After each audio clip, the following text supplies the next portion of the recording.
Бясалгал гэж юу вэ? Доктор Александр Берзийн Мат Линден. Бясалгал нь сэтгэлийн сайн төлөвүүдийг төлөвшүүлэх нэг арга юм.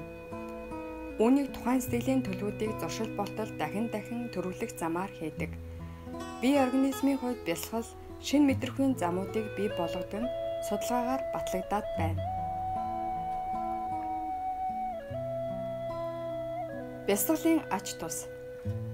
Бясалгалаар төлөвшүүлж болох олон тустай сэтгэлийн төлөв байдлууд байдаг. Үүнд илүү амгалан стресс багтай, илүү төвлөрөл сайтай, анхаарал сарнил багтай, илүү тайван сэтгэл зовнил багтай, өөрийн талаар, амьдралын талаар, бусдын талаар илүү зөв ойлголттой, арсал, инрэл зэрэг эерэг сэтгэлийн хөдлөлүүдийг ихээр төрүүлдэг байх. Бид бүгдээрээ сэтгэл илүү тайван, хангалуун, ухаан хурц байхыг хүсдэг. Стресстэй эсвэл сэтгэлийн сөрөг төлөв байдал байвал бид баяр хөөргүй болдог. Энэ нь бидний эрүүл мэндэд муугар нөлөөлж, бидний ажил мэргэжилд, гэр бүлийн амьдрал, үерхэл нөхөрлөлд нөлөөлж болно. Хэрв стресс бухимдлаас хаширч байвал өөртөө тус болох үүднээс бясалгал гэх мэт аргуудыг судалж үзэж болох юм аа. Бясалгал сэтгэлийн сул талуудыг ямар нэг гаж нөлөөгүйгээр арилгах боломж олгодог. Бясалгал бодит хандлагаар хандах хэрэгтэй. Энэ нь эерэг үр дүнд хүрэхийн тулд хэрэглэдэг арга болохоос хормын зур бүгдийг ангаадаг зүйл биш ээ. Ямар ч үр дүнд дан ганц шалтгааны нөлөөгөөр бус, харин олон гаруй шалтгаан нөхцөлийн нөлөөгөөр бий болно. Жишээ нь хэрэг бид цусны өндөр даралтай бол бясалгал мэдээж үүнд тус болж болно. Гэвч хэрэг бид хоолны дэглэмээ өөрчилж, дасгал хөдөлгөөн хийж, зохих ямиг уул үр дүн ялгаатай байх болно. Бурхны шашны бясалгалын төрлүүд бясалгал хийх олон аргууд байх ба тэд бүгд сэтгэлийг тайвшруулах тустай хэдий ч энэ нь бясалгалын гол зорилго биш ээ.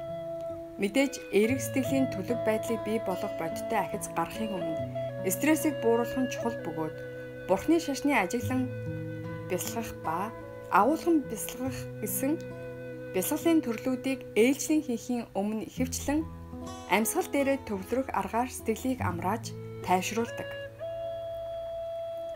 Зарим үед шинжлэх гэж нэрлэдэг ажиглан бясалгалаар асрах сэтгэл гэх мэт сэтгэлийн эерэг төлөвийг төлөвшүүлэхээр оролдож байгаа тохиолдолд учир шалтгааныг ойлгох шинжлэлийг ашиглана. Мөн ямар нэг нөхцөлийг шинжилж түүний мөнх бус чанар гэх мэт түүний талаарх зөв ойлголтод хүрэхээр бясалгаж байгаа бол бас учир шалтгааныг ойлгох шинжлэлийг ашиглана. Эсвэл ердөө Бурхны дүр гэх мэт эерэг чанартай зүйлийг сэтгэлдээ бий болгох, түүнийг тодорхой дүрслэхийг оролдож болно. Дараа нь агуулган бясалгах бясалгалд бид сэтгэлдээ төрүүлсэн эерэг төлөв байдлаа аль болох удаан хадгалах үүднээс дурдал, анхаарал, төвлөрлийг ашиглана.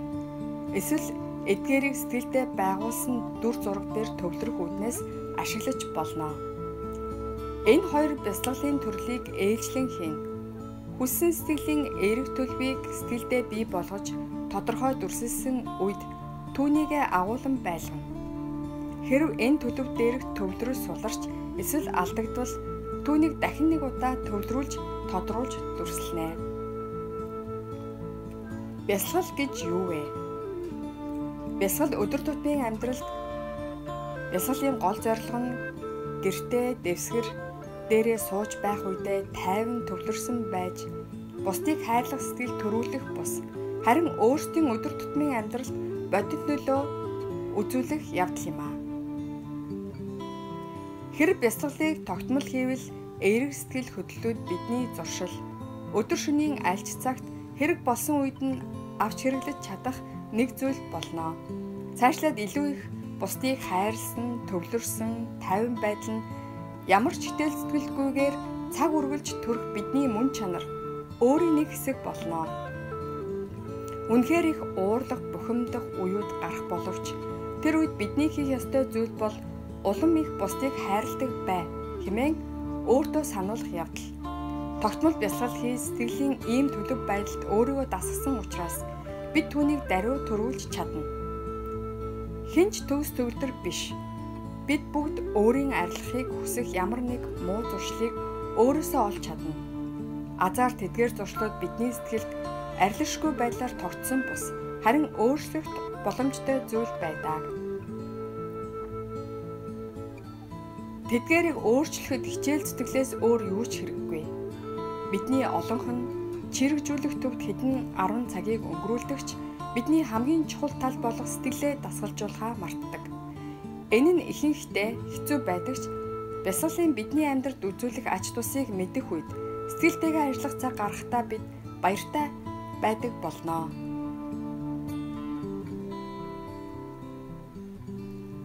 Баярлалаа.